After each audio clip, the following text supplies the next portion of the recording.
Super Awkward Funcast. You're listening to the Super Awkward Funcast.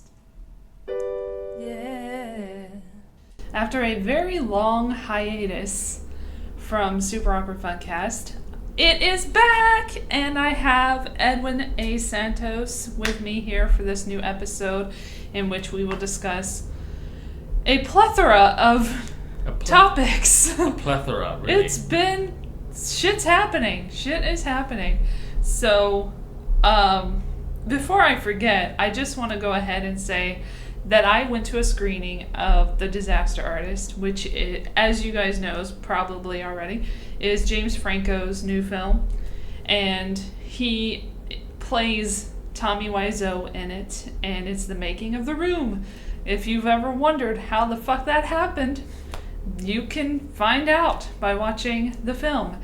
And just also wanted to say that I was able to get a hold of the original screenplay of The Room, and I will announce right here that the next Super Awkward Funcast Players Present stage reading will be of the original Room, which is even worse somehow than what they filmed. It's amazing, and I cringed through most of it. I had to pause at parts, and I'm alone. I'm alone reading it, and I'm like, nope.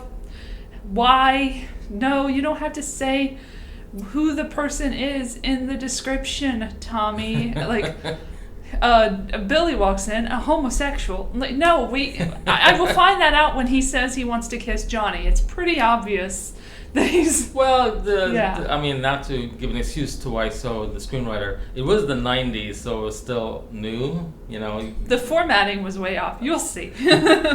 Anyway, so The Disaster Artist I saw, and here's a little mini review for my people who are listening.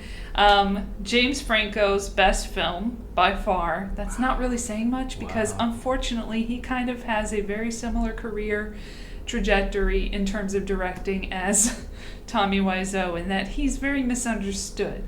So I've seen some of his work, and it is not well received most of the time. So this is the only one that I can think of that has been. But between Franco and Wiseau's remains consistent of what he's doing. He takes chances, but you know, the results are always the same, similar to The Room. Whereas Franco, he does take chances in doing different things. With some success, I have to admit. Well, Howl is okay. It's okay. It's okay. I mean, he just gets a little overboard with the meaning behind it all and the metaphors and stuff. But anyway, it's one of his best films. It is the best film that he's made in terms of his directing. But his directing wasn't the best part of it. It's his acting. Because he really embodies Tommy Wiseau so brilliantly in this film that I am going to say it right now, unbelievably, but this could end up at the Oscars. They could end up getting Oscars for this film. I think I'll be the test. I think I'll be the measuring stick about his performance, his portrayal of Wiseau. I have not seen The Disaster Artist. I'm looking forward to it. I have not also seen the original The Room either, but that's nothing really. So we're talking about portraying a real life person who's still living. I've worked with Tommy Wiseau twice in my career. He was my client in 2003 when I used to work at Crest National. For those in LA, it used to be on Hollywood, Highland and Romaine and Seward and Santa Monica. But he was my client to replicate The Room for like DVDs for Sundance. And I met the guy. I did not see the film. When I had the film, I had my assistants watch the film. And then when I asked my assistants like, how was the film for quality purposes, he went on a full review of the film itself, which was not the question I was asking. I was more of the quality. But he said the film was, terrible and questions of this. But I met Wiseau. He's a fairly nice dude, very nice guy. And then, like 25 or so later, we cast him for Samurai Cop 2 in 2015. And again, he was a joy to work with, not a problem. Although, there's a lot of things that maybe the disaster artist has shown where he's reading lines away and he repeats them and he forgets his lines. So that part is true. But he's like Franco, like you said, he's misunderstood, or Franco's misunderstood in his career, but also Wiseau is great misunderstood. He's a nice guy. He tries so hard. He tries very hard. He doesn't. It's been like a long time since. I mean, you'd think most filmmakers would have give up after their first film.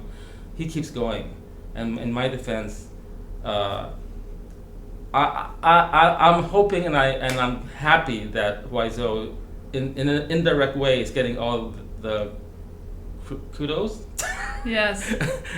We're the disaster artist. Hopefully it'll do some good for him. Well, we do know that he gave 99.9% of his approval to the film, so that's pretty high praise. Indeed. He said that the football catching, wasn't quite right, and he also said, according to Mr. Franco, whom I saw at the screening in the Q&A, he said that the lighting wasn't good. Well, yeah. and Franco was like, okay, really?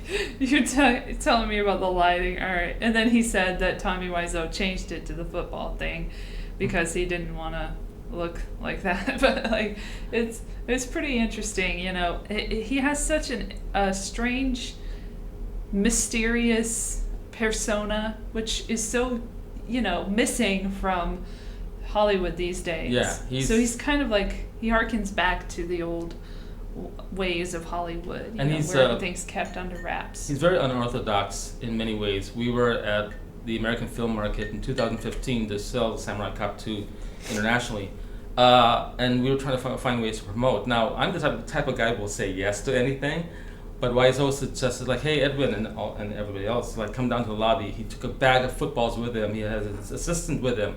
We were in the lobby of the Santa Monica Lowe's Hotel with all these business people, serious international stuff like that. And he comes out and throws footballs with us, trying to garner people to come by, and then we promote the film, have them come up to our suite to talk about the film and sign autographs. But he did not notify security, because I'm looking up and security was what's going on, and kind of thing. But he's very unorthodox, and you're right, there's not many of him these days. Yes, and it struck me as I was reading the script for the original Room that he cannot be human. I'm reading it and I'm like, no human would come up with this. Because there's just so much to it that's do you not know what this is? But, that's my own, interpretation of him referring that breast cancer could be transmitted sexually. Misunderstood. Or inferring that. Information in the 90s.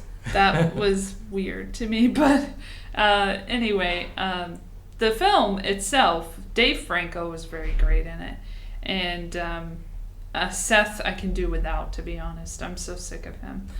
But he was there, and he was kind of taking over the conversation at the Q&A, which was kind of annoying too. It's oh, get back to me, whatever. Anyway, his persona, he didn't really need to be there, to be honest. He was just there as a friend, I guess. Oh yeah. And he played what was he supposed to be, the AD or something? I'm not sure. They didn't really say who he was necessarily, but I would assume the AD.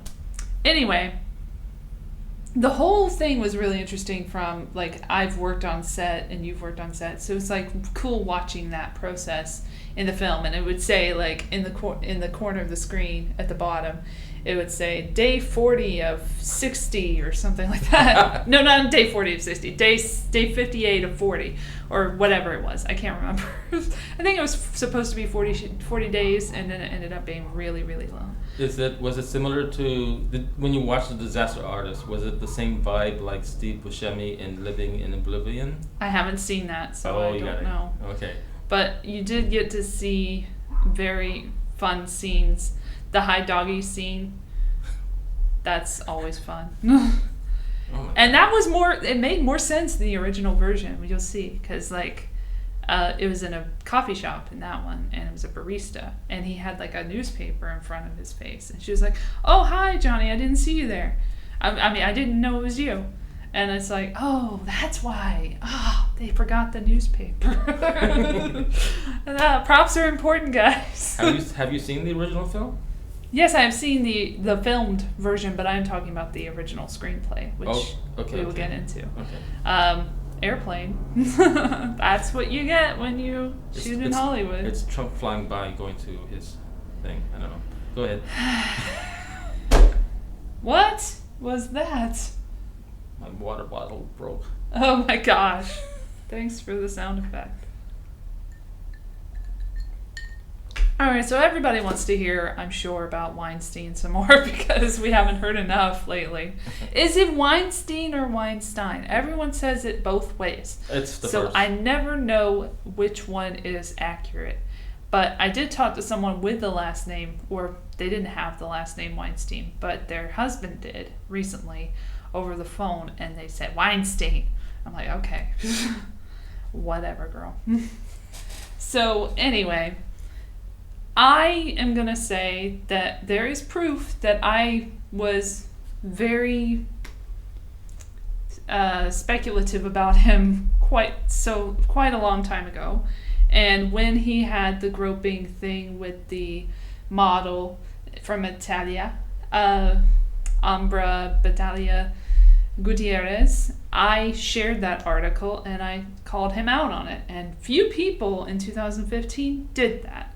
Few people in Hollywood and few people in the media, because the media immediately points the finger at me. No, the media immediately goes ahead and dredges up her past and makes it her fault, because that's what they do. So if you want to know why women don't come forward, it's because their shit is under a microscope. Meanwhile, they'll say at the end of the article, that, oh, Weinstein is the head of this company. And it'll just be that. Like, oh, this is who he is. This is who this bitch is. She's done all of this. She's been in this. So when I read that, like specifically calling out the Daily Mail for that shit, the Daily Mail does that shit on the daily. They will attack the accusers and the alleged victims of these high-profile celebrity people. And it is not okay. And now we have seen that NBC actually spiked the story not too long ago of the coming forward of all of these people against Weinstein. And then they have the nerve. I'm sorry, SNL last night, I watched it. Oh, how was it? They had the nerve to go after him full throttle after the fact, after they've known for years. I'm sorry, fuck you, NBC. I'll say, well, there goes a sponsor. But anyway, fuck you, yay Netflix, but fuck you, NBC, for doing that. Like, you have the most morals of you have no morals. Oh my gosh. And remember the band Robert Smigel short? Yeah. Where they went after like the consolidation of media, and they banned that shit from SNL because they had no balls then. So it's the same shit, different decade, I swear, with these fucking people. They protect the elite by any means necessary. They will go after you 100%. And then they will, after it's all been found out, they will say, oh, well, we knew, and we sympathize with the victims. No, you fucking don't. You are complicit. Just like in that wonderful, wonderful Ivanka Trump, Scarlett Johansson clip or sketch where she's playing Ivanka Trump and they say complicit. Well, you're complicit, NBC, SNL. I'm calling you out. So, and then you see like from 30 Rock, Jenna Maroney saying how she turned down Harvey Weinstein 1 out of 3 times or something. Yeah. I don't know, 2 out of 5 times. 3 out of 5 times, sorry. 3 out of 5 times she turned him down in a clip. And that's supposed to be a joke. And then 2013, you have Seth MacFarlane make a joke about the ladies not having to pretend to be interested in Harvey Weinstein at the Golden Globe announcements, or no, Oscar announcements. And then Emma Stone's just there like, And then, I mean, come on. And then everybody's like laughing it off, but they know what the fuck he's talking about. Yeah.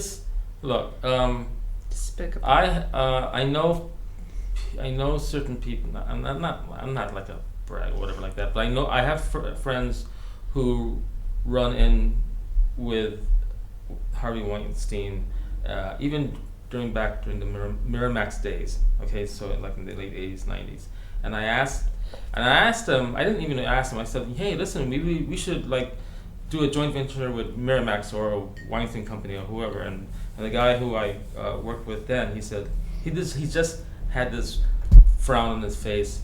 He doesn't want to work with the guy. I asked why not, and he never said anything. Because usually he would just tell me like, oh, it's a business thing. He's a very bad business person, but he didn't say a word, which left me wonder what else was there other than business practices. So I can't help with this news about what has happened. Could have been that he knew already. So. And you know what? There wouldn't be so many women coming forward if somebody did something back in the day. Yeah. And I'm not talking about the freaking people who accused him. I'm talking about the people who covered it up. Yeah. Which is the Weinstein Company itself. Come on, they're not innocent in this. And Bob Weinstein, what about Bob? What about Bob? Bob's done some shit too. Come on, Bob. Fuck off. Yeah. And Woody Allen, you can stay the fuck out of this. Today, on Sunday the 15th of October, they had articles everywhere of him saying it's a witch hunt. We don't want this to be a witch hunt atmosphere. And every time a man winks at a woman, he has to get his lawyer. Fuck you, Woody Allen. Nobody needed your take. Well, I mean, I think I saw a tweet last night. It was fantastic. Something like, oh, great. Harvey Weinstein is booted out of the academy. Well, how about Woody Allen? How about Roman Polanski? How about all other guys? All guys. How about Michael Fassbender? Yeah, you don't know about that guy, do you? Yeah, learn some shit. Yeah. How about Sean Penn? Ooh. It's amazing that it's now. That guy never got enough, bullshit. Like, he got away with a lot of shit. Mike Tyson got a comeback. Mm-hmm. You gave a comeback to an admitted abuser of women. Fuck off, Hollywood. And somehow we could go back to Seth Rogen. No, forget it. No, I'm sure Seth Rogen's done some shit too. Who knows? But here's the thing. It's like, it's amazing. I mean, it's great that this news is out. It's great that all the results are happening against Weinstein. And hopefully it will set a precedent for the industry. But now it's becoming funny to me. It's not funny, but it's like listen, when you hear infighting between producers and executives back and forth, it's always about a film.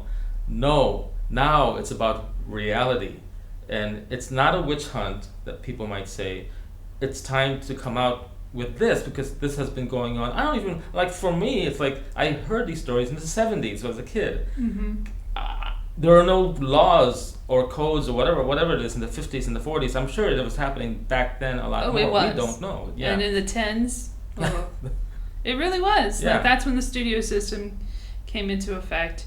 All the men from Hungary or wherever the fuck they came from wanted to. What was European companies? European assholes wanted to take over the film industry and keep women down. If they can rape the Indians. No, that's bad.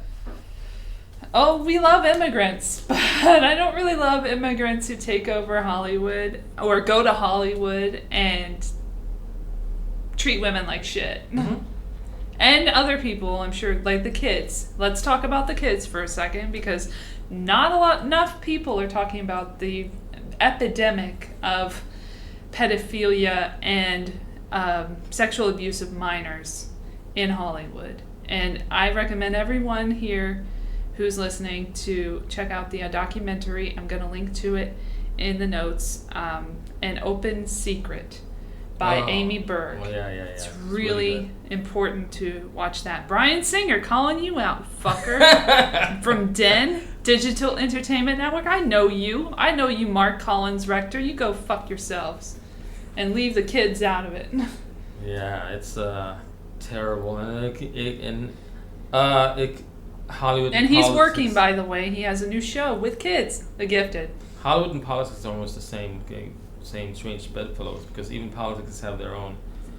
There's this what's it, sex slave chain. I don't know what it is, but politicians. Yes, sex, Franklin case. Look it up. Across the U.S., like out of the U.S., like in countries where it's not. Not monitored, but like against the laws and stuff like that, and they would get children to be sex slaves with politicians. Yes. And a lot of politicians you would know. So. And Bohemian Grove, when they have those meetings and stuff, the Bilderberg meetings, they have the gay escorts, around, and they're barely of age, of course. Yeah. And they're there for entertainment purposes for the men who go to the Bohemian Grove. Yeah, it's mostly men. I think it is all men. Men with powerful men money. who control the world. Yeah. Who don't want me talking about this. Neither does the CIA. What up, CIA? You're probably listening right now. I haven't even uploaded it. Yeah, it's kind of strange that organizations with an acronym of 3 letters is very suspicious. Oh yeah, the CIA never needed to exist in the first place. The fact that anyone will defend that organization it's basically the mafia, really. Which is what is in that song from the 70s, which is made by War, the band War. Uh-huh. Why Can't We Be Friends? That's a very potent and prescient song for today. Like in the welfare line, I heard your somebody was working for the CIA or they couldn't get in the mafia. It's pretty cool. It's like it knows what it's talking about. Like the War knew what was up. Yeah. Before anyone. So people don't listen to all the lyrics of certain songs, but they try to tell you. Well, they're blinded by the impression of the song. Yeah. Right? Like, oh, it's happy time. They're blinded. Yes. They're so blind. Just listen. You gotta listen. Yes. Where are those songs today is what I want to know. They're not on the radio. Wow. For example, I still love my 80s songs because I grew up with them. But even in the 80s, they blocked off or they dropped the word. I don't want to say it because I'm not that kind of guy to say it. But in the Dire Straits song.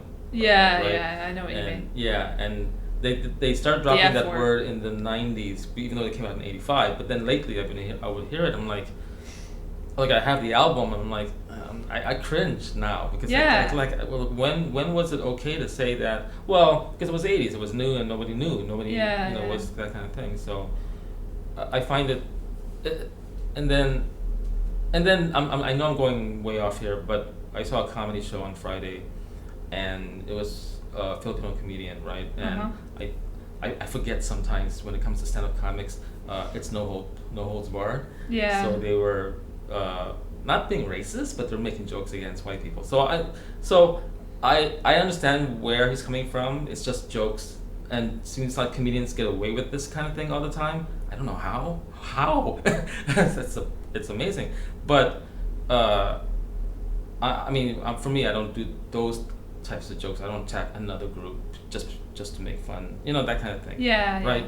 But it's amazing that comedians get away with that, and they don't usually get a lot of flack for it. Oh, well, maybe except one guy. Michael Richards. Exactly. I don't know how he got. It's amazing. He got attacked for that, and whereas I hear one guy. I think mainly because it was someone recorded it and it went all over online. But that's what it is. Every night comedians do make those jokes all the time. I've heard it. Yeah, I heard it too, but they're not recorded. So I mean, it used to be like George Carlin would point the finger at society. That's the issue. Fine. That when you're talking about race and society, you got to make it satirical. You got to make it there's a point being made, unlike every single fucking shitty joke that I've heard Amy Schumer, calling you out, say that she probably didn't even make up. But anyway, she is horrible at that. No, shut the fuck up. You don't know how to do this. Stop. Why are you famous? I'm so confused. I won't watch her movies anymore either, just like Woody Allen. I haven't watched a Woody Allen film since 2013. I like it's Blue Jasmine. It's hard. It shouldn't be difficult for me to disconnect the person who made the arts and was influential in the arts that I entered, right, to the monster that he is. So like Harvey Weinstein to me was at the time he was to me not a hero but more like an influencer, because he was able to get independent films that no one has seen into theaters and DVD and stuff like that. No one has done that except Miramax, and then everyone else would follow. Yeah. But since this news came out, I'm like, oh man, like that old saying, you never want to meet your heroes. Yes. This is a good reason not to have heroes. That's why I'm not into I'm not a politician lover. I'm not anyone lover. Like I love the world and I love everyone. Right. But like I'm not going to stick up for anybody, because that's if you get in a jam, I'm sorry, you're gonna have to find your way out of it, because I can't help you. I'm sorry. It's almost similar to like music, when rock artists release songs that are like questionable to a certain society, conservatives maybe, and they will burn their books or burn their records and stuff like that. Yeah. How far would you stop watching Harvey Weinstein movies? Would you stop watching Woody Allen films? Would you burn your favorite Woody Allen films? Would you burn your Bill Cosby records that you loved especially comedians? I know, like black comedians. Would you burn Bill Cosby albums and stuff like that? I mean, I believe in personal responsibility. Whatever you think is best, you do what you have to do. If you want to organize, that's fine, but like boycotts are the best thing to do, in my opinion, and that's what I do. I just buy things. I mean, I don't support things with my money if I don't believe in it. In the person who made the thing. Like I will say right now, like even James Franco, who directed The Disaster Artist, I was a little hesitant to see that. Well, also because Steven Mnuchin executive produced it, but they kind of hid his name in the credits, which was hilarious. But let's not have that be visible. And so he had a whole little scandal of his own when he went after that chick on Instagram who was a fan of his and tried to get her to come to his hotel room or something. And she was underage. Oh! Yeah. I had not known that. Oh. So he's like, so desperate, I guess, that he would go after a fan for attention. It's weird. And I also heard from someone else, and this is hearsay, but that he did heroin on a date with one of my friends back in the day, a long time ago, a few years back. And she was like, bye. Because that's not what she's into. But if you want to do that, go ahead. I'm going to head out. Yeah. So everybody has their own demons. So if you look at it like it's the epidemic that I don't agree with, it's more the covering up that I'm really concerned about, because people are sick. There's some sick people out there, and that's a mental issue. I get it. Like Woody Allen is clearly mentally ill. Like people like him are mentally ill who go after children. And so I have sympathy for people like that, but I don't have sympathy for people who cover up things that they don't want the public to hear, that is in the public's interests. Or during a successful film or whatever project that's happening, and they don't want that news to come out that same Yes, if you're self-serving, you're serving yourself, and that will only get you so far until the truth comes out eventually. So the truth comes out whether you like it or not in every situation. Eventually we'll know who killed JFK. Eventually. We just have to wait for it. They might keep hiding it over and over again and like losing files or what have you. But oh, we lost the report. Oh, sorry, we lost the Lee Harvey Oswald file. Sorry, guys. I think the difference between that. I mean, obviously you know this already because it's like we live in a social media world. There's cameras everywhere. Exactly. We all have a camera in our pocket. We can record. I mean, hackers everywhere too. Yeah. I mean, Equifax, for fuck's sake. Like, nobody's talking about that because of the Weinstein thing, but like, all of our information is out there in the ether. Cloud. And we have to worry about it, and my credit score is shit right now. So that doesn't make me happy. But if everyone's credit score is shit, doesn't that just kind of make it more fun for everyone? Like, yeah. None of us can get along. Great. But yeah, so we just got to be careful these days, because we don't know what's going to happen, or we do know what's going to happen sometimes, and then we predict it's going to happen, and then everybody ignores what's going to happen, and then it happens, and then you're like, well, I told you. Like Corey Feldman, for example, like, he's in the media again because what he said about Hollywood is really being, noted. And the fucking Barbara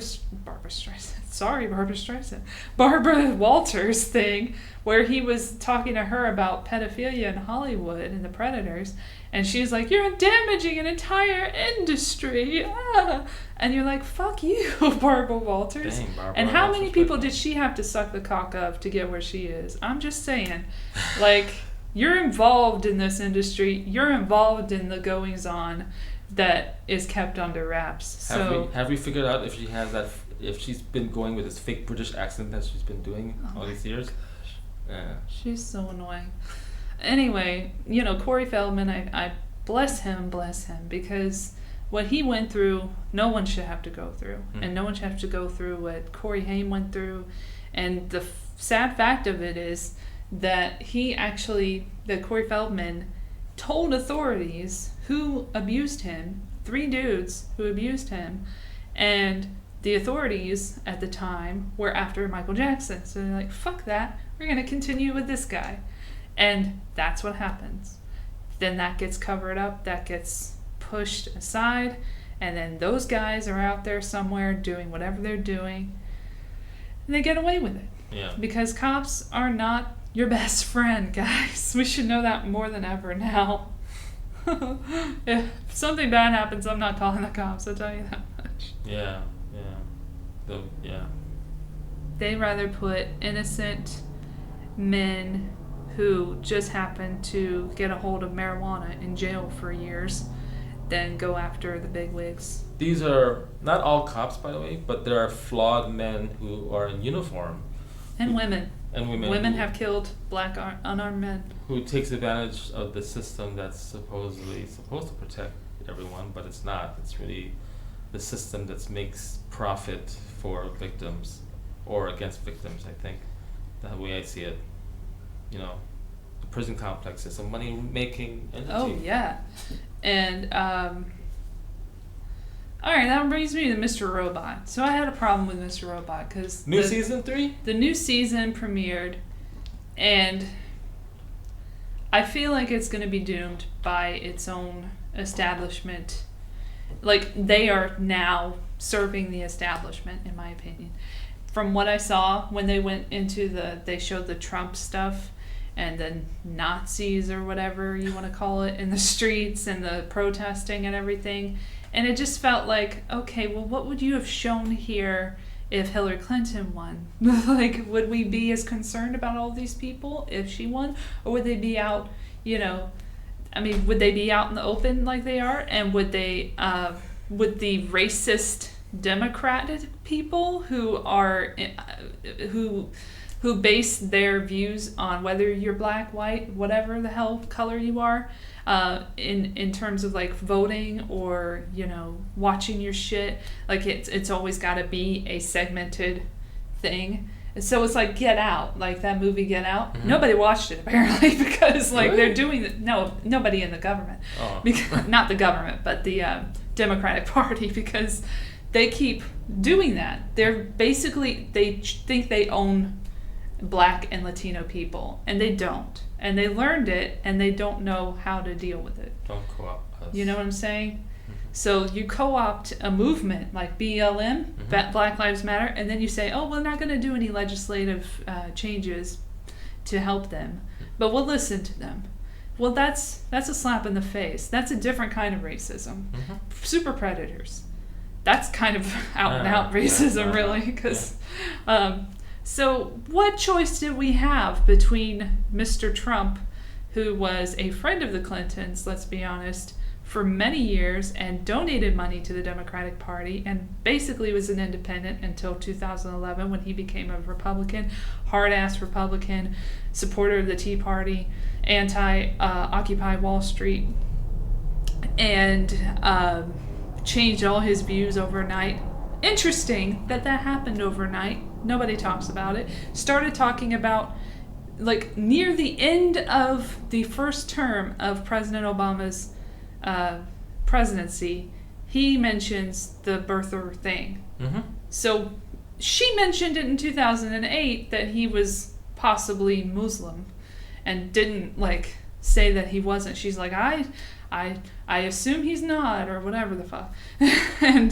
and she had the picture sent through the media from Blumenthal to everyone to see. And then even Cardballs, Chris Matthews went after her, and Olbermann, who are like sucking her teat now, in so many ways. So everybody hated her then, but we're supposed to love her in 2016? I don't think so. That's not how this works. No. We have a memory. We can see what happened in the past and learn from it. And sadly, people didn't learn from the abuses of the Bush administration, the abuses of the Obama administration, or the Clinton administration before all of that. And now we're with Trump. And that's how you get Trump. You put him up on a pedestal. You say he's the Pied Piper candidate in the WikiLeaks DNC emails. And you put him out there. And you collude with the media. And you rely on election fraud because that worked so well in the past. And pretty much Karl Rove tactics you rely on in a Democratic primary. And then you don't count all the votes, the ballots in California. You leave 1 million so left over before you call the election. This is what happened. That is what happened, Miss Hillary Clinton. That's what happened. Yeah, you didn't win. It's a shame. I'm sorry. Move on. Yes, we are practically answering your book title question. How I Lost by Hillary Clinton, with a foreword by Julian Assange, introduced and annotated by Joe Lauria. Get it now. Yeah, or books. Don't get what happened. We know what happened. We read your emails. Don't know why you wrote a book. We deserve to read your emails. We deserve to read everyone's emails. I want to read Jared's emails. I want to read Ivanka's emails. I want to read all of their emails. If they can read my emails, I can read their fucking emails. Yeah. Right? We just pounded it. Awkward. I know. Yeah. So I want the CIA's emails. I want the NSA's emails. I want everybody's. I am equal opportunity email reading. Everyone's emails. Assange should get a Nobel Peace Prize. Oh, but we did see that the anti-nuclear, I don't know who they are, to be honest, but an anti-nuclear organization, I can't remember their name, unfortunately. I think it's ICANN. Okay. And I can remember their organization. They won the Nobel Peace Prize. So an actual peaceful organization won a Nobel Peace Prize for the first time. Yes. I mean, remember, Obama won it before he bombed brown people all over the world. Joan strikes. Yeah, But he's great. Everyone's ignoring that part. I'm annoyed when people ignore that part. Also, isn't that pretty racist? I think so. I think it's pretty white supremacist to take over Middle Eastern countries and then fuck them up like Libya. I think that's pretty fucking racist and white supremacist. It's pretty white supremacist to have bases everywhere in the world, pretty much, where you can just go to war with anyone whenever you want, as long as they're not white. Yeah. Pretty much. We haven't fought white people in a long time. Maybe the Russians. And the Germans. So think about that. I can't help but think that the Nazis are in the government. How the U.S. has policed all over the world in the last 30, 40 years. Team America, World Police. That I can't help but think that our actions has caused or gave birth to modern dictators today. Exactly. So, I mean, the Philippines has Duterte. He's the scariest guy in the world, I think, in my opinion, because it's immediate. He'll kill his son if he finds out his son is doing drugs. That sounds like, doesn't that sound like, what does that story sound like to you? It sounds like, like the people in Iran and Iraq, they would kill their own family for whatever reason. It doesn't fit their own point of view. So, yeah, that's happening there in the Philippines, all the judicial killings and stuff like that. God, I'm hoping Trump is not dumb enough to apply that here, because that'll be crazy. It's not really up to Trump. We just saw that he had a conversation with Henry Kissinger. So when I heard about Iran, I was not surprised at all. I'm sorry. That is not surprising. And it's like the third meeting he's had with him.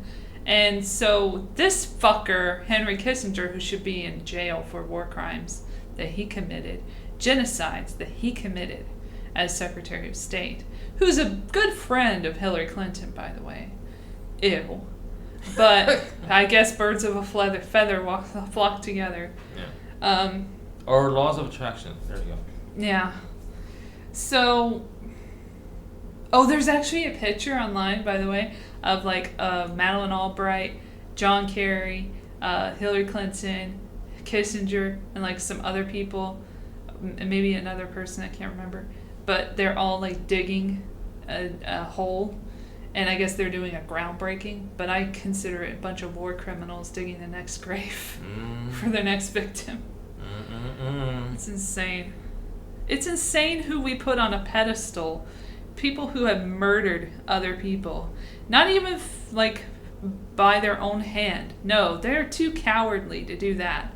A president gets the poor people to do the murdering for them.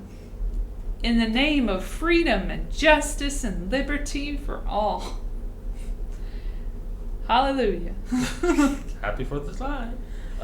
Yeah, that sounds about it. Like JFK, like how, there were like 2 or 3 people who supposedly killed him, and they're just hired hands, or I think it was more than 2 people, but I can't say for sure.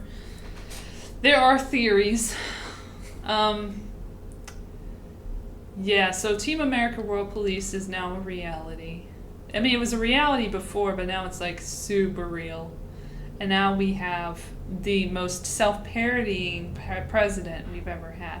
So this guy should show you what all of them do. Like, what annoys me about it is they look at him and they're like, he's so stupid, he does this, he does that. Well, they all do this. He's just more upfront about it. He's telling you what he's doing when he does it. And that's what you don't like about it. You will ignore it if it's behind closed doors. If you don't know about it, you hear a little bit of something here and there, you're like, oh, kill this, that's fine, it's whatever. But when you see it in front of your face, so blatant, then you comment on it. That makes you the problem, not him. It's the system that's the problem. And you are enabling that system when you say that Obama is the best president we have ever had. Why don't you tell that to all of the people that he deported who were more? There were more people deported during his presidency than any other president. Yeah. More. He was known as the deporter-in-chief, lest you forget. And ICE was before Trump. ICE was around during Obama. He was doing this shit left and right, but they didn't cover it like this. They wanted you to be complacent. They wanted you to see him in his celebrity status and be like, oh, he's cool. I want to drink a beer with him. Kind of like a Bush a little bit, but like the opposite. And, oh, he's so progressive, blah, blah, blah. And meanwhile, he's giving bank bailouts. He's killing kids, American kids. In fucking foreign countries. And, the Libya thing, which, he even says that was his biggest regret, and you still want to say, oh, that wasn't a big deal. I'm sorry, but are you fucking kidding me? Yeah, many people were blinded by, I think they voted for him because he was African American. I voted for him, not because he was African American, but because he seemed like he had a good head on his shoulders. He was better than Clinton in his record, which wasn't that much, but he was anti-establishment, so he said. He gave us a bill of goods. He sold us a bill of goods, and then he said, he threw him out the window. Then he was just like, fuck it, I gotta do this. I did not vote for Obama, and I did not vote for him I wish I term didn't. at all, because I was not. I mean, I didn't know anything about what else he's done. I mean, what he's going to do. You know, like, who can predict in the future? But the mere fact that everyone voted for him because he was African American, he's going to change the world. Like, which is racist, by the way. Just saying. Yeah, exactly. But once I heard that, I'm like, don't be blinded. Just don't be blinded just because of the face. Let's remember for a second that he is also half white, and that's the guy who was running the show. That's the guy who was putting more black people in jail and doing more to fuck up our economy, make it a gig economy. Oh yeah, we're making great money right now. We have a great economy under Obama where everyone's basically a barista, as Hillary Clinton said, living in our parents' basement, like Hillary Clinton said. Well, why the fuck are we? And by the way, I'm not, but like, thank you. For me, he signed NAFTA, and that cost a lot of jobs. You know, almost cost me a job, but I was able to save. But cost a lot of my. He wanted the jobs, TPP. Yeah. And the one good thing President Trump did was get rid of the TPP. Yeah. But that was through the activism of the. Of the people. Of the people. Yeah. The people made that happen. Right. So I don't give him that credit. I'm just saying, at least he stuck by that. Yeah. He still did the DAPL thing, and I'll never forgive him for that. And then it immediately leaked. Fucking idiot. Yep. True. Yeah. And what annoys me about him is that he was pretty progressive back in the day, and he was talking about universal health care to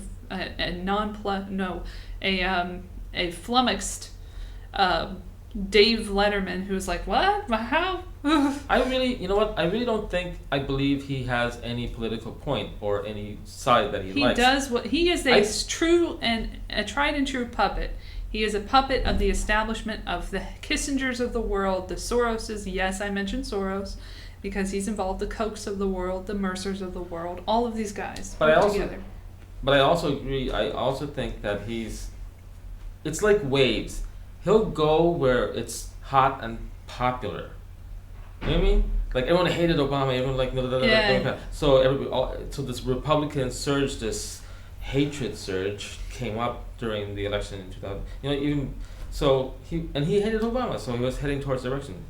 To me, when he changed, he actually liked Obama at first. By the way, in 2008, he gave money to both of them. Well, that was popular back then, so he was there. So I think he's just riding certain popular trends and waves that he's going after. Yeah. Which is unfortunate because you're not supposed to do that. I mean, you can, but you have to have a fixed point. You know, who knows? Like if he was, let's say he stayed Democrat, and he became president, would he? Would anyone be against him? No. It's because he's a Republican, guys. Mm-hmm. Those celebrities liked him before. There is evidence of this. Mm. He has been photographed with Tina Fey and Alec Baldwin from 30 Rock, and he has been on so many shows, and he has been lavished upon by the media in the past. And he was one of the first people they talked to on 9/11, about 9/11 and the skyline. Yes, there's a clip of him talking about 9/11. He's just an idiot. No, he sounded like, I mean, he was like, oh, nobody's ever seen this before. Yeah, because it's never happened before. And then he's talking about the skyline, he's talking about the people working and everything to save everyone in the buildings. And that's a whole other thing. We can't get into 9/11. I have my own thoughts about 9/11. If you believe the story sold to you by Bush, who made us all go to war with a country that had nothing to do with anything except a master plan from PNAC, explained in Rebuilding America's Defenses, the document that came out in September 2000, then you'll believe anything. Yeah. If you believe 9/11 was a tried and true terrorist attack on the U.S., you'll believe anything. I'll say it like that. There's more evidence to the contrary. Yeah. You do your own research. guys. Yeah. Don't believe the media about anything. That's what Carlin said. He was like, I don't trust the government and I don't trust the media. Especially for the fact that the media is under a... They give money to the government, by the way. Right, but the media these days is owned and operated by one unit, like Clear Channel. I think Clear Channel owns the majority of the media. So if Clear Channel decides, like, well, we gotta lean this way, I expect all the affiliates that we own, to lean that way. Oh, there's a cool video, like, on YouTube you may have seen, with the many different lines in different news stories across the news networks, like different local affiliates everywhere. And it's from Conan O'Brien's show, Conan. And it's just, it has the same line over and over again. It's a birthday party or something like that. Oh yeah, baby. Yeah, baby. Yeah, baby. And it's like, what the fuck? And on the other side of that, you have the Sinclair stations. They're a very conservative network, and they're owning other stations, and you'll have that same. You'll see it once Sinclair owns most of these other stations that are not owned by Clear Channel. You will hear the same rhetoric like that, yes, repetitively, but leaning towards more Republican conservative ideology, and that's a little dangerous compared to Clear Channel, I think. So.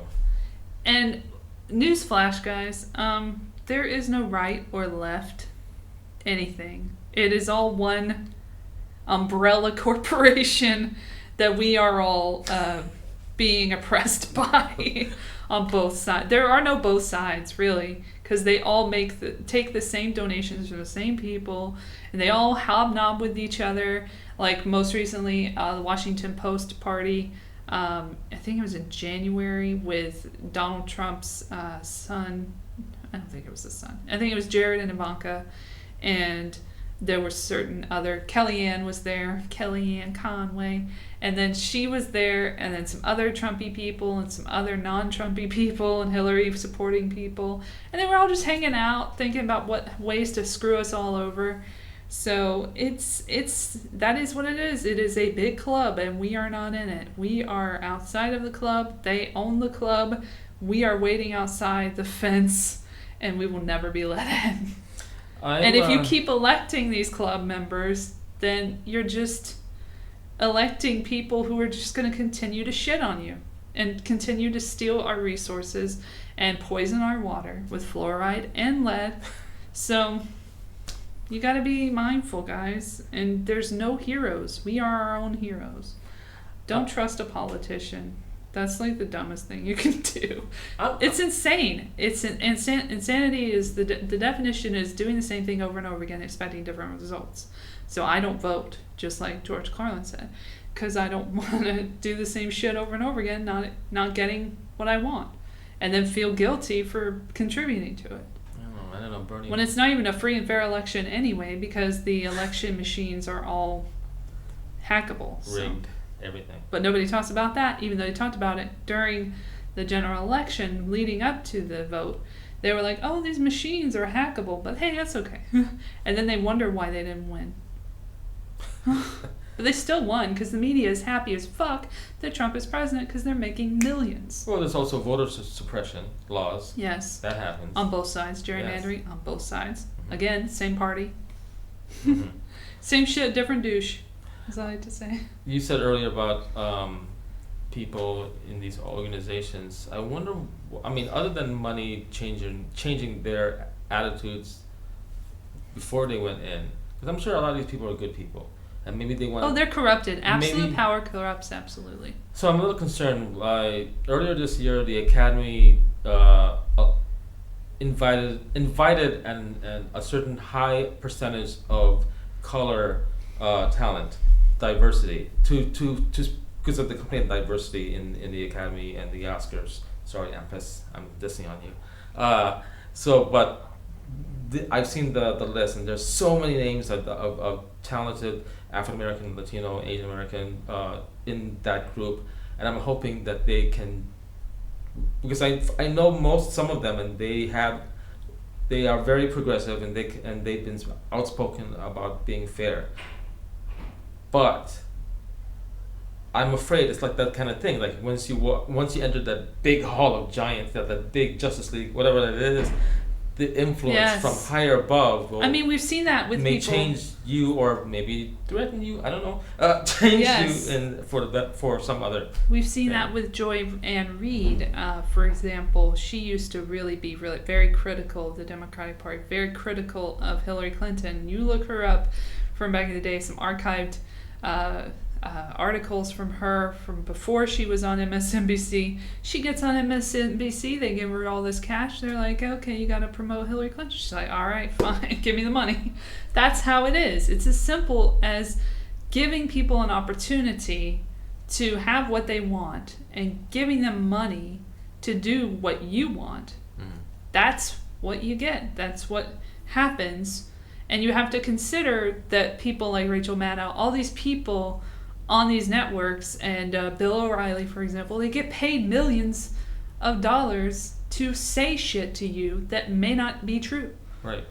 That have a certain narrative that they need to push. Right. So that's why I say corporate media, just take it with a grain of salt. Do your own research. Look at the sources that they have. Hopefully they've sourced shit that they're talking about, but you never know these days. Even the sources is corrupted. And then like Bill O'Reilly with the freaking breakdown where he's like, do the what was it? Fucking shit. Let's do it. Fucking do it live or whatever. Do it fucking live. And then you had like Chris O'Donnell, same thing, or Lawrence O'Donnell. Sorry, I got him mixed up with Chris Hayes. It's very difficult to get them straight. Lawrence O'Donnell had this similar breakdown where he was chastising the staff, who, by the way, I looked up his credits. He's not even a producer. I mean, at least Bill O'Reilly was a producer. But, like, he didn't produce the show, so why is he talking to people like trash? Like, I mean, not that they would be allowed to do that anyway, but there's really no point in saying shit to a staff that you don't have any control over. But Yes. Anyway, it's just, and then they apologize, and then life goes on. Or the loofah thing. Oh man, what was that? Bill O'Reilly with the loofah, or was it? See, I can't even get him. I get him mixed up. That guy, that sick guy. What is that guy's name? Who was on ET? Was it Entertainment Tonight? He's not the Billy Bush. John but Tesh? No. I will never remember his name, but he has like a weird voice. Anyway. Whatever, there was one guy who had a sex scandal and then he like disappeared. But other people have a sex scandal and they'll just continue to be famous, like Bill Clinton, for example, and then untouched by the media, but touched by other people without their permission. So Dick and Bimbo is all over the place, like how, like Colin Powell said. I love that email, though. That was a fun email. The Dick and Bimbos. I have never heard that before. I thank you, Colin Powell. Not all is forgiven for Iraq, but that was pretty nice. I was making a little bit of. I was poking fun of Bill Clinton in the last election because, like, when he would go to voting polls, which he's not supposed to. Yeah. Right. But he would go. The megaphone. Did he have a megaphone? He had a fucking megaphone. At you're not allowed to do this, but they got away with it. They would have him preaching about his wife at the polls, where you're not supposed to electioneer, as they say. Exactly, but when the joke for me was like, take your children away. Yeah. Like he's coming at the polls, and like, why is he here? Oh well, I don't know. I mean, that kind of thing. But he Pokemon goes to the polls. Remember that shit? That was funny when she was like, Pokemon go to the polls. And everybody's like, okay. Like, are we supposed to I love the fact she's trying to clap? be hip. Meanwhile, Pokemon Go, now they're saying that has Russian ties. Oh, Fuck off. Anything online has Russian ties. Oh my gosh. It's a global economy. Get over it. It's weird. It's like all these, I mean, they're important news. They're all important news. It just seems like I can't get on with my life. It's not important news if they're just making links to Russia for no reason, just so that they can spread the narrative continuously on a loop. that Russia interfered in the election with no evidence, no physical evidence. There's more physical evidence of election fraud in the Democratic primary, and they ignore that. So I'm sorry, fuck off. Yeah, Facebook and Google doing these And things. what's with the neo-McCarthyism anyway? He is plotting from his grave, the Democrats right now. Yeah. Facebook and Google doing all these. I may be saying this wrong, but they would Ads. bought up ads or maybe blocked Thousands. like block Russian Oh my gosh, ads and stuff like that. thousands. But yet they allow like killings and stuff like that online or on Facebook. Oh, I saw some What? politically charged shit that did not get taken down. I saw fucking child pornography because I was in a Bernie group. I joined it because it had this instance where, because I'm a journalist, so they were saying that there was pornography being put in posts from Hillary supporting people, correct the record, probably people, allegedly. And I wanted to see for myself, so I joined one of the Bernie Sanders activists. I joined that one, the group on Facebook, and after reading about it, and immediately there was a child pornography, barely child, but still a child pornography link in there, and I was like, oh really? It was to shut the pages down. They had shut the pages down to get at the Bernie bros, I guess. Oh god. And Facebook never looked into it, never did anything about it. And let's not forget that Sheryl Sandberg was a major Hillary supporter and helped her with her campaign. And Mark Zuckerberg had an email.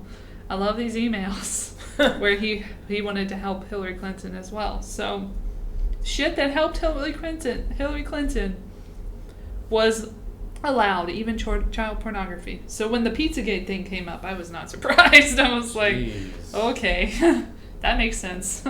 But it's actually Pedogate now, because the whole thing's been happening since before the Franklin cover-up. But it's been a long time coming, that whole Greek kind of like, oh, we gotta get these kids, and they're gonna be our slaves or whatever, and we're gonna traffic these kids, and we're gonna like control them with like MK Ultra kind of shit.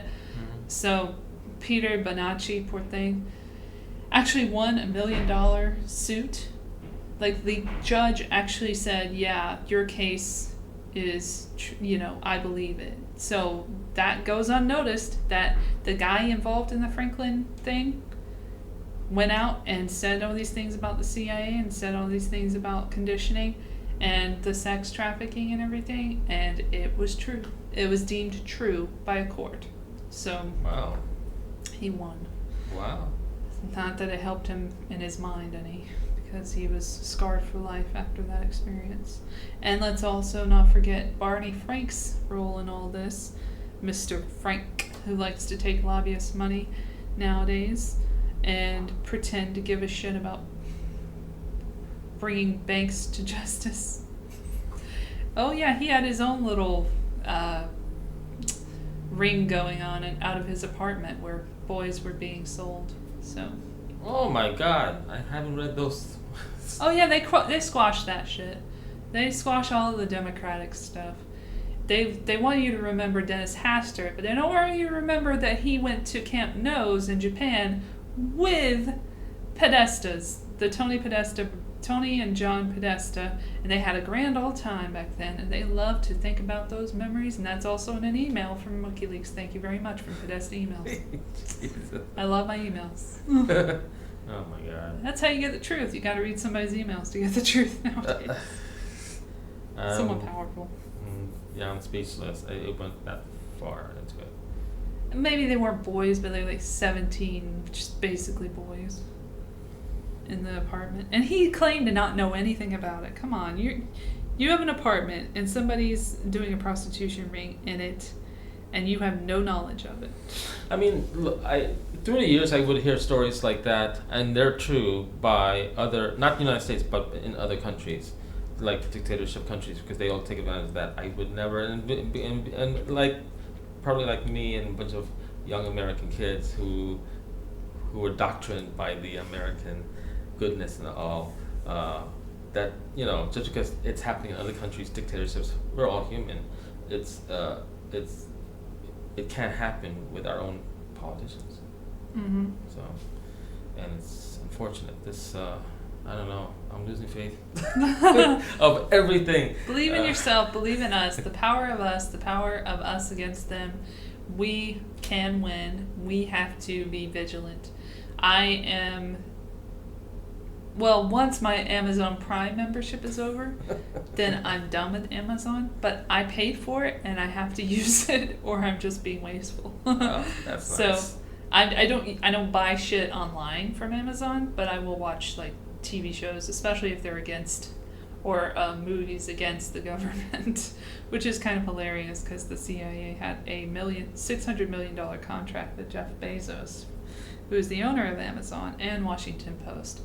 And so basically CIA owns Amazon and the Washington Post and Whole Foods now. So. And IMDb. Yes, and IMDb, which I have to use because I'm an actor. So thanks a lot, assholes. There's no getting away from it. It's ingrained in society. The military-industrial complex is ingrained in our society. Have you noticed how many pro-military shows are coming out now? Like that Brave show and the fucking SEALs, the Navy SEALs or whatever. They all have military consultants as producers. They do, and the CIA has to approve all of these things. Yes. That was also revealed not by emails, but by an actual report on CIA's role with Hollywood, and it's been ongoing since the beginning of the organization. Argo.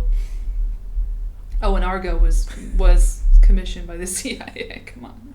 Yeah. An American Made, if you want to talk about that film, that was approved by the CIA as well. Everything to do with the CIA is approved by the CIA. Like a few years ago, they were releasing films that was I already know that they were military consulted films, and they were like pop culture films and stuff like that. But I saw one, and it felt like an ad to join the military. I was like, this is terrible. I feel kind of ridiculous. This is ridiculous. I avoided this in high school. I was watching Nathan For You, shout out to Nathan For You, on Comedy Central last night on my DVR.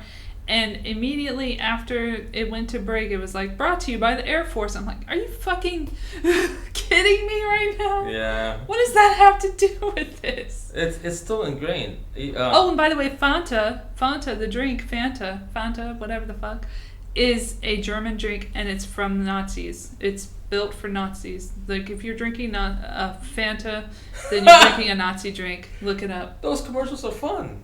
Look it up. Everything's Nazis. Chase helped Nazis during the war keep their money safe from the people that they stole it from. So they steal resources. They steal people's shit and then they hide it in the bank. And then Swiss banks. Well, no, Chase. Oh, okay. Chase was involved. And then there's GE, obviously. Ugh. And then there's Siemens, obviously, was the gas chamber company. Ew. And then IBM worked during the Holocaust to help with this concentration camps. And there's proof of that. And there's proof of the brothers Harriman, who built I think they built the railroad in Auschwitz to help out. And there's awesome Prescott Bush, one of the first Bushes, who was a bankster himself and who funded Hitler and his rise to power. Ooh. So it all goes back to America. I don't know what to say. What is another one? Well, here's I'm not gonna say the promotion, but BMW. There's a top tier large wrestling promotion I will not name because I can't. But they have Trump as their Hall of Famer and their Hall of Fame thing, Yeah. and a lot of people want the CEO to remove him, but he hasn't. But the thing about that is, if you remove one guy, you got to remove all these guys. So if you remove exactly, you're right. If you they had a similar thing for the Hollywood Stars of the Walk of Fame, and it was like Bill Cosby, ew, get the fuck out of here. And then it's like Donald Trump, get the fuck out of here. And I'm like, okay, well, if we're gonna get rid of those guys, we gotta get rid of Selznick, we gotta get rid of Louis B. Mayer immediately because he was a pedophile, disgusting creep, and all of these other guys. But they already started with Weinstein. They removed from the Academy as membership. Okay, Woody Allen. Okay, Michael Fassbender. You're not going to do all of that. You're not going to do it.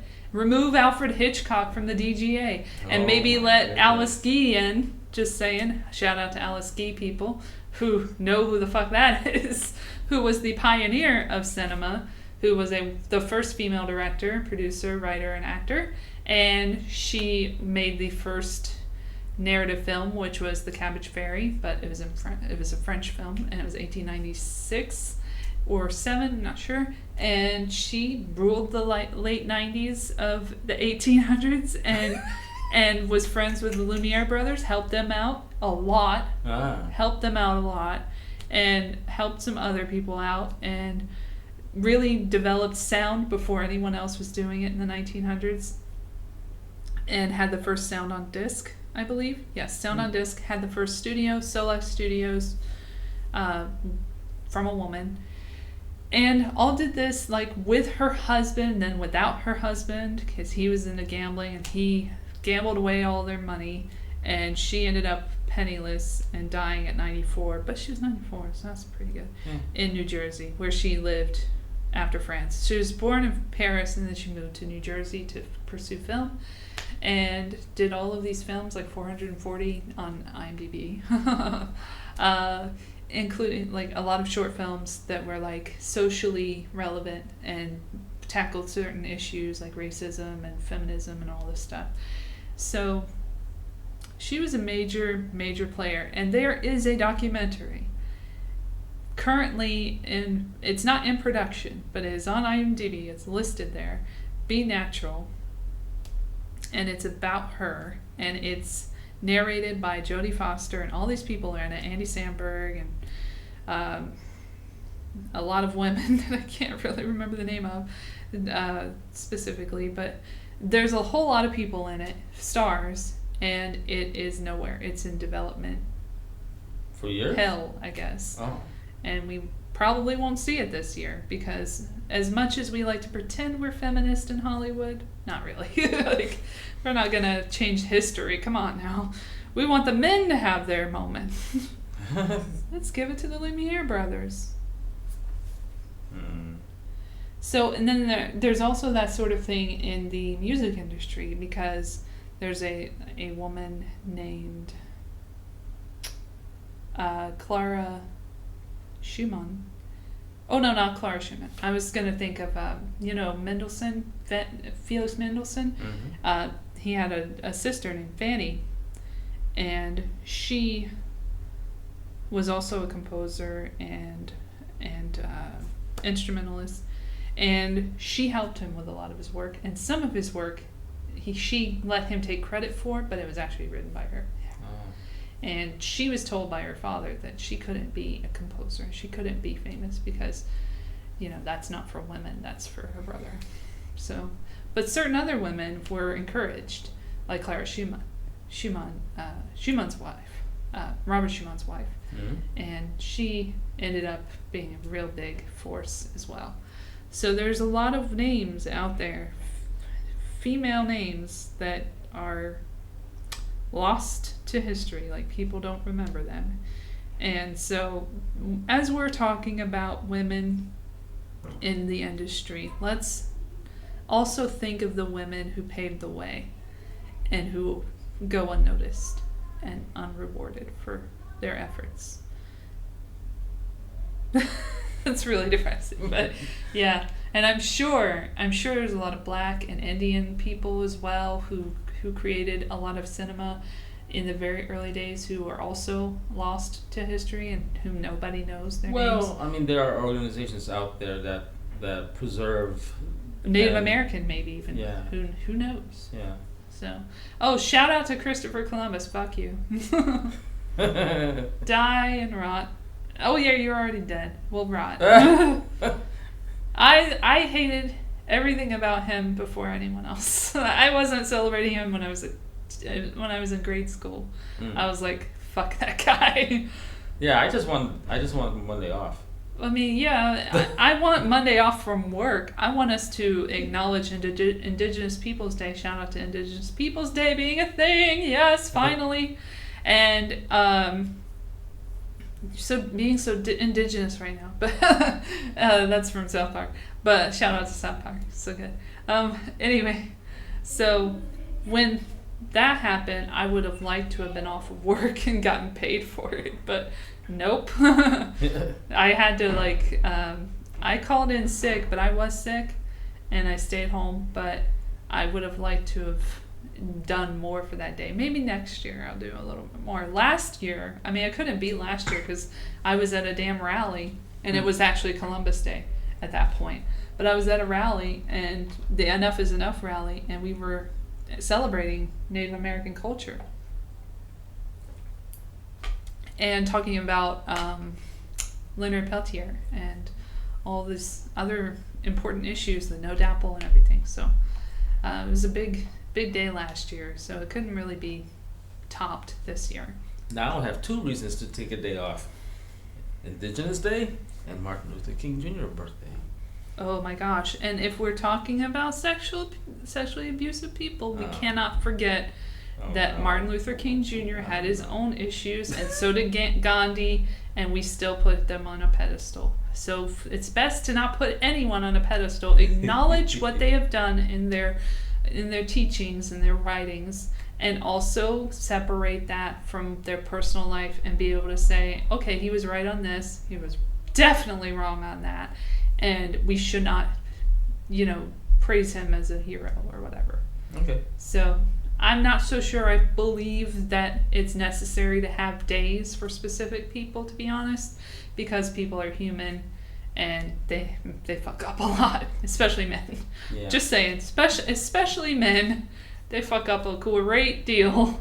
And if we gave all the dudes who have done wonderful things and horrible things days, then we run out of days. But yeah, is there a Georgia O'Keeffe Day? I wonder. Is that Or Frida Kahlo. Anyway, whatever. And no one should have a day, in my opinion. That's all I'm saying. Indigenous Peoples Day.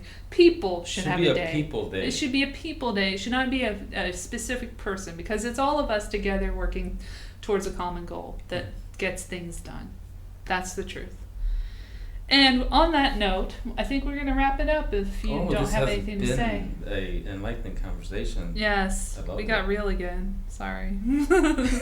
But stay tuned for the next The Room radio play. That'll be really fun. Do you have any links that you want to promote? Yeah, I'm gonna make this really fast. Links. Projects. Well, I'll give you. There's 2 things happening in the next few weeks. The Los Angeles Philippine International Film Festival is having their 4-day film festival in Carson at the South Bay Pavilion Mall at the Cinemark XCHD. It's confusing. But what's not confusing is that we have a great lineup of films from the Philippines. One of them is Birdshot from Mikhail Red, which that film is under a Academy Awards foreign film consideration. It's one of the best films this year. And we also have short films from Phil-Am Creative, which I'm a member of, where our members made short films that we will premiere also at the film festival on October 27th. That's my birthday. Yes, and you're invited. And on my end for the film festival, I'm responsible for creating, and the first time in our second year, panel workshops. So on Friday, October 27th, we have the filmmakers panel, which will have panelists from the Filipino films that are competing, plus the short films from the American Filipinos here. On Saturday, and that starts at blah blah blah. Hold on. That starts at 1 p.m. until 2:30, so it's not too long. On Saturday, we have the actors panel. Again, actors from Filipino films and actors from here. We originally had Billy Damota, casting director, to be part of the panelists, but he he has plans, so I'm sorry. But it'll be a lightning a panel, and that starts at the 12 p.m. on Saturday, October 28th. And then on Sunday, October 29th, we have the screenwriters panel, and that starts at 12 p.m. Get more information about the LA Philippine International Film Festival, go to www.lapiff.org. And we'll leave that in the comments. I mean, not the comments, the notes. And the second thing, Philan Creative is hosting their second annual television writers panel. And we have, and that's on November 5 at the Filipino Worker, why do I have to say it in an accent? It's Filipino Workers Center at historic Filipino town. Mm-hmm. And we have, the host is Michael Galanco, who was the writer and editor for Grimm, mm-hmm. and you may have seen him. Yes. And then we also have Filipino American writers, and I did not know they were Filipino American when I read this, but it's Dennis Saldua who writes for Atypical, a show called Atypical. On Netflix, yeah. Netflix. I don't have Netflix. Philip Bolzor, who writes for Preacher and Bates Motel, and Adam Biggs, who writes for Orphan Black and Scorpion, and a lifetime staff writer, Kelly Breslin. That's November 5. There's a ticket link on Eventbrite. It's $10. Not bad. Yeah, and come by. Come by and, learn about writing for television, for diversity. All right, well, thank you so much for listening to this new episode. I'm getting back into the swing of things with the Super Awkward Funcast. I haven't forgotten about you guys. And I know the news is getting crazier every day, and I want to cover whatever we can. So I think we did a pretty good job covering what basically just happened. So hopefully nothing crazy like the end of the world will happen before then. But if it does, I will be glad, because Giant Meteor 2020. You have a great day. Bye.